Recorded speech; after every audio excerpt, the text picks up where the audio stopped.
Maybe those are young ones, just getting used to it. Possibly.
Hello, and welcome to the Kitchen Knitter podcast.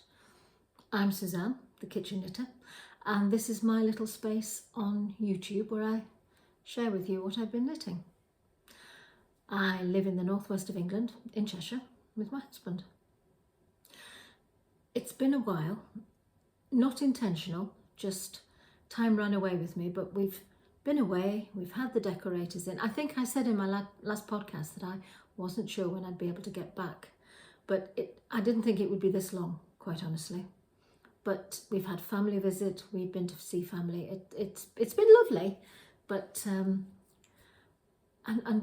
not so much knitting time too. However, I'll show you what I've been doing, and yeah. So I have finished my Stockholm Slipover. This is a pattern by Petite Knit, and it is there. It is, I knitted in John Arbon Exmoor sock, Builder in Clouds, and I held it with a ball of Bichet Bouche mohair in light grey. So it gives it that sort of, would you say that was heathering or marled? But that's, you can see the light grey. And it's got I mean, in the good old days, I would have knitted a back and a front and seamed it up the sides. You still have to, with this, you still have to pick up the stitches for the arms and the neck. And there is a, now, I don't think I've made a particularly good job of this, but it's supposed to be a seamless join. I've not brought the pattern down with me. You knit down the back so far, sort of shaped, increasing for the armholes, and then you stop and you let the work rest on the needles, and then you go back up and you cast on within the fabric of the knitting. I want to say this is contagious. It's not contagious. Is it contingent? A contingent method? I've never done it before, but it's not bad for a first attempt. But you can't see the join, as they say. So that's my slipover, and I have got a bit of a scoop neck. I remember Gaynor from Tales of Cuckoo Land, when she did a beautiful slipover, but she said it's a bit more of a scoop neck than the pattern. The pattern has it kind of like it would lie here. So I don't know why mine's a bit more scooped. I don't know. But anyway, I like it, and to be honest, I thought I could wear it over this dress, you know, when it gets a bit chillier, but it's been quite chilly today. Autumn has definitely arrived in the northwest today, so I could wear it. But then you've got this scoop neck, which would be like that. I'm not sure. Anyway, That's my Stockholm Slipover. And there's another one, the Stockholm, and it's a V-neck. I can't remember if it's called the Stockholm V-neck or not, but it's a V-neck one. That's rather nice too. One finished object. The other finished object is my Kranaken shawl, and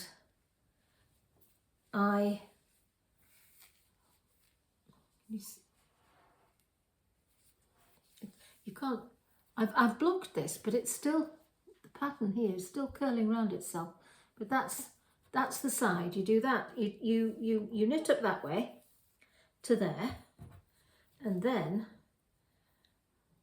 you change, and you do, it's kind of a feather and fan. I've made a couple of mistakes in it, but it's kind of like a feather and fan.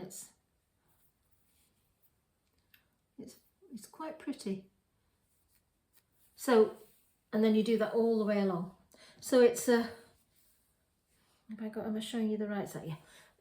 It's a triangular shawl. And it's very light and drapey.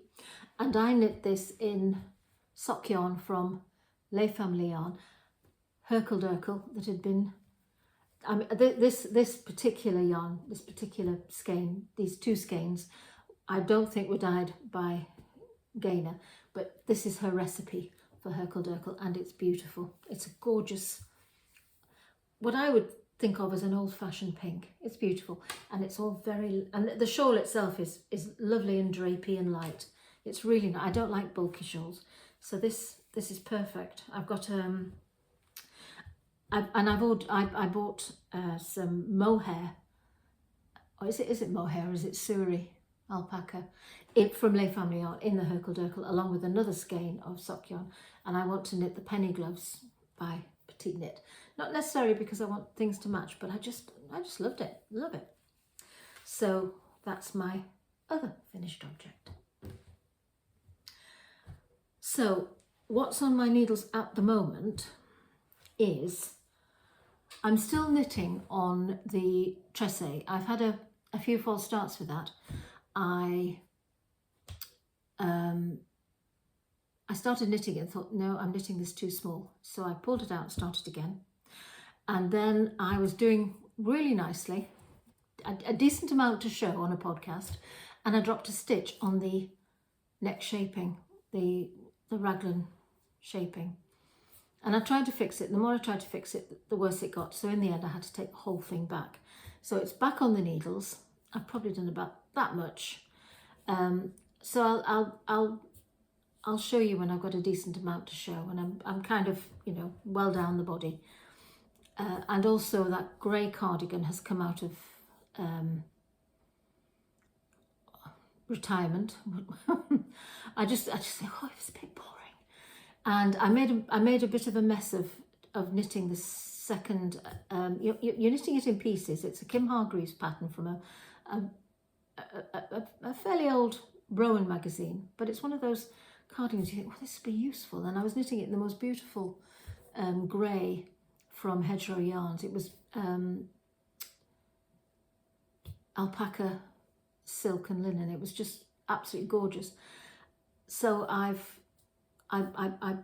went back down to the start of the armhole shaping, and people talk about these old patterns where you've got, you know, they say knit as for the left front, you're knitting the right front, knit as for the left front, but reverse all the shapings. And it's when you've not done it for a while, it's like, where am I going? What am I doing? So anyway, that's back in focus. So hopefully I'll have that. And now I was disappointed to find out that I hadn't knitted a sleeve. I thought once I'd finished one of the fronts, I would just be able to start doing the button band. And I don't know if I'm not sure if I'm going to put buttonholes in it and buttons. I don't know. I'm going to think about that first.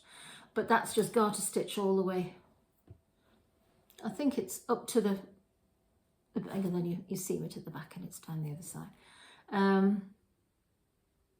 Yeah, so that's back on in focus. So hopefully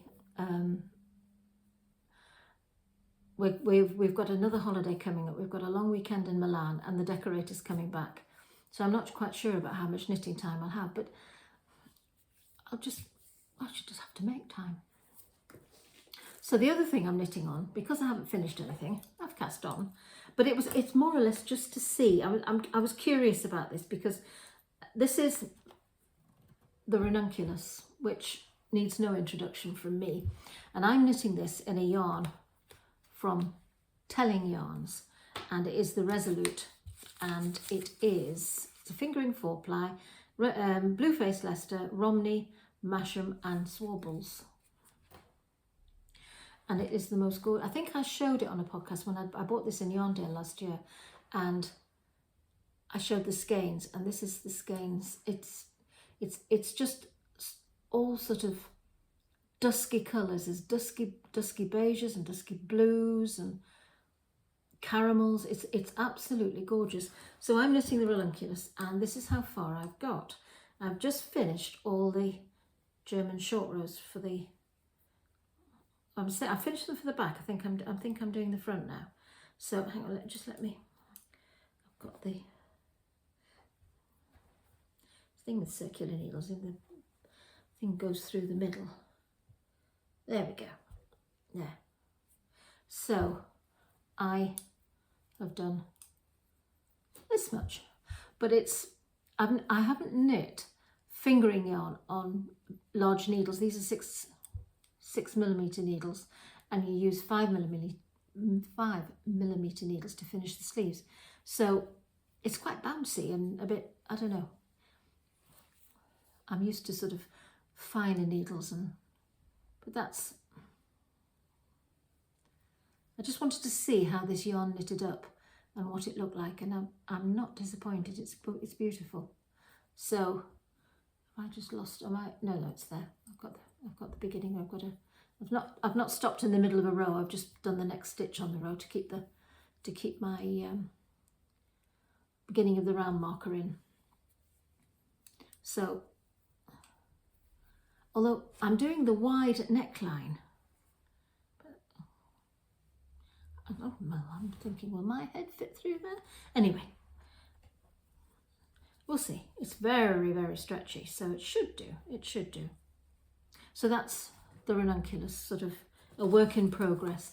My other works in progress are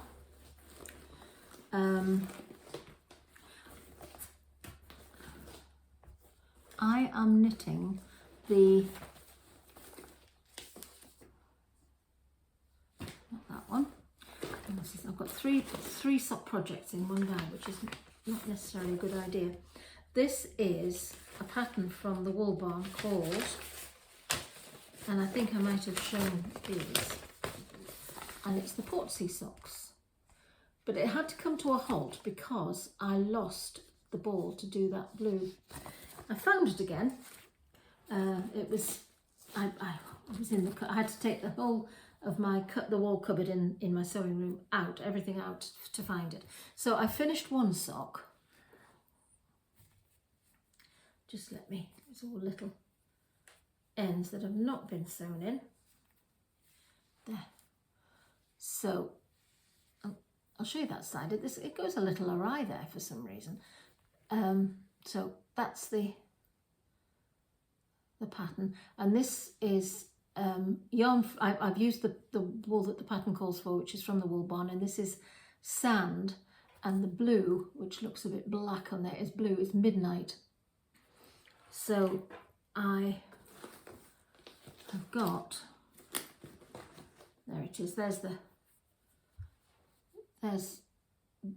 the lost ball, and I've started the.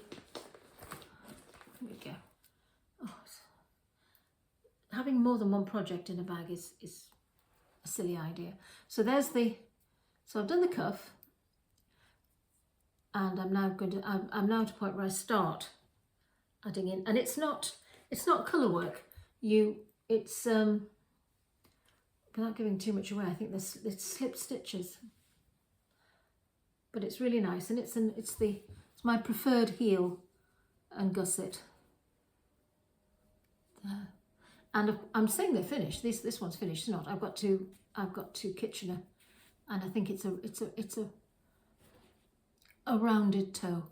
So I've got that to do. I've got to really concentrate on Kitchener. If I'm interrupted, I don't know why, because it's fairly easy, isn't it? But I am a bear of very little brains, so look at this model. Right, the other thing I'm knitting is a very plain sock. It's a vanilla sock, and I am knitting on a yarn from Sherry Iris from her the little bookshelf yarn club, and this is Wuthering Heights. So I've had it a while, and that's my progress so far. So this is the cuff, and this is the yarn for the, it's all right, messy ball, isn't it?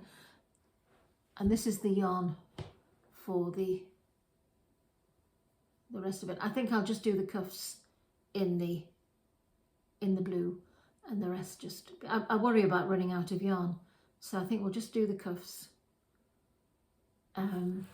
So that's just a vanilla sock, a very easy knit. And I had got another pair of socks.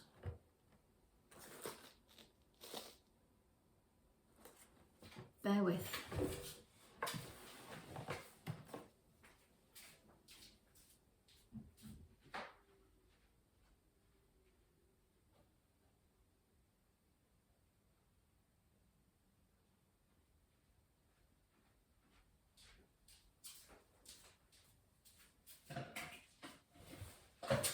So I started knitting these socks, again from the Wool Barn, and it's a sock set. I bought the called for yarn, and these are the sea salt socks, and this is my progress so far. Oh, that doesn't look good, isn't it? That needle's sticking through there. So cuff down. I've never tried toe up. Cuff down. That's the pattern. And these are knitted in, the colourway is sea salt, and it's a very, it's like a grey, very pale grey. It's lovely. And so those are, and that's in the ball band there. So those are all my projects. So the other thing is, because I haven't got that much to do as far as knitting's concerned, I've fallen down the rabbit hole of floss tube, and I have bought some charts and some floss and things like that. But I think to show those, I'm going to have to do a separate video. I'm going to have to do a floss tube, because I stumbled across a gorgeous podcast called Periwinkle Stitcher, Sian. She does the most beautiful embroidery and cross stitch samplers, like pin keeps and needle books and things like that. Oh, they're just absolutely beautiful, and displays them around her house. And her aesthetic is gorgeous too. And then from there I went to Brenda and the Serial, I think it's the Serial Starter, and they are phenomenal cross stitchers. They do some beautiful work. And then Humble Bumble Stitches. I watched that podcast and I thought, no, I want to be in this gang. So Nikki Franklin from the Stitchery, she and her sister have got together, the Stitchery Sisters, and they are now producing an heirloom collection, as well as small cross stitch kits, but there's an heirloom collection of, and it's like a sampler for a sewing pouch, and you can buy the chart, you can buy the threads, and you can buy the material to make sewing pouch, and they tell you what. And this is all this is all sewn on linen, 40 count, 36 count. So it's a whole new world to me. I used to do cross stitch. I wasn't that keen on some of the cartoony type things, and also sort of legends, you know, keep calm and carry on, and that's not for me. So I only ever did the odd Christmas card and the odd birthday card from a kit. So I'm going to have a go at that. I have got a couple of embroidery kits from the stitchery, but I shall stop stroking them and just looking at their loveliness and start embroidery. It's a long time since I did any embroidery too, so I'll need to refer to some embroidery books, I think, just to remind myself of how to do the stitches. Although there's some very good videos out there, and Nikki does do tutorials. So, but I think that's something I'm considering anyway. We'll see. So this a very short video, but I was just very conscious of the fact that I hadn't been podcasting hadn't put a podcast up for a while, and I hope it isn't going to be too long before I do another one. If I can, I will just do. I thought if we now we're 20 minutes in, and that's probably long enough for anybody to sit and watch me waffle on. I did do one yesterday. I did one. It was 40 minutes. And I wasn't showing that much more than I'm showing now. I did show the green jumper and the grey jumper, but they've been seen multiple times. And I thought, well, no, this is just waffle. It's just waffle. And I didn't like it, so that's not going up. So I'm, I think I might put this one up. So hopefully I will see you in... I mean, I think I said I would like to do it every 2 weeks. That's probably a little bit ambitious. But I just, when I've got something worth showing you, but not be so long apart. Waffle. I also want to say thank you so much for your comments. You leave me lovely comments, and I know I am a bit tardy at replying. But I will endeavour to, and I don't do show notes, you know, down below. I don't do show notes, don't do things in the description box. But I will, and I'm quite happy to answer any questions in the comments. That's absolutely fine. And also, thank you for subscribing. I've got a lot of subscribers now. I think that was something I thought when I was podcasting and I was talking about what I was knitting and what I was sewing and what I was reading and things like that. I think the algorithm got a little confused. Now my daughters have tried to explain the algorithm to me. So, but what my thinking is that because I call myself the kitchen knitter, showing knitting, the algorithm knows what to do with me, for want of a better word. But when I start mixing it up, I think he thinks and ignores me. So we'll just concentrate. The kitchen knitter will just be knitting, and I'm thinking quite seriously about a floss tube. But again, I need to show you, rather than just show you what I intend to do, I want to show you what I've been doing. And I have started an embroidery, and I'm very self-critical, but I do actually enjoy the process very much. So I also have the slow stitching. I've had a few kits from Sherry Ayres, but I'm not terribly creative. I look at this fabric and it's all beautiful, but I think, well, what can I do with it? And I've tried, you know, putting it all together, but I think it's something you build on. I don't know. But at the moment, I've just got all these beautiful pieces of fabric. Anyway, so thank you for watching, and thank you for subscribing, and I will see you soon. Bye.